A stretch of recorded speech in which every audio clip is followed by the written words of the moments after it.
In trade. अब एक बात समझना, ये conversion of capital asset into stock in trade में क्या होता है समझना बेटा। तो सबसे पहले 45(2) पढ़ रहे conversion of capital asset into stock in trade. हमारे जोधपुर से एक बंदा है जिसका नाम है आशीष करके, ठीक है। जोधपुर से एक बंदा है जिसका नाम है आशीष। जैसे ही सीए बना, सीए बनने के बाद उसकी शादी हो गई। आपको मैं बता दूं, राजस्थानी मारवाड़ी लोग तो सीए इसीलिए ज्वाइन करते हैं जिससे कि एंगेजमेंट हो जाए करके, ठीक है।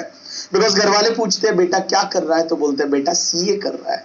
और जब बेटा सीए कर रहा होता है तो जो लड़की वाले होते हैं वो ऐसे ही रिश्ता दे देते हैं कि चलो बेटा सीए कर रहा है, मतलब बहुत बड़ा कोर्स कर रहा है, और ऐसे ही उनका एंगेजमेंट हो जाता है। तो हमारा जो आशीष है, आशीष जोधपुर से है और आशीष की शादी हो गई, ठीक है। सीए बना और शादी हो गई। अब पूरे दिन घर पे बैठा रहता था, पूरे दिन जबलपुर वालों घर पे बैठा रहता था, सिर्फ उसकी बीवी को देखा करता था, ठीक है। और घर पे बैठा रहता था, वो जाता ही नहीं था जॉब पे वगैरह।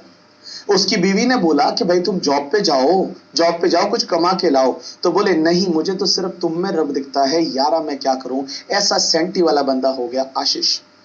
तो आशीष की बीवी ने सोचा कि ऐसे क्या किया जाए कि आशीष को थोड़ा दिमाग दिया जाए और काम करवाया जाए। तो आशीष ने क्या किया पता है, आशीष ने वहीं पे घर के बाहर ही एक ज्वेलरी का दुकान लगा दिया। आशीष ने घर के बाहर एक ज्वेलरी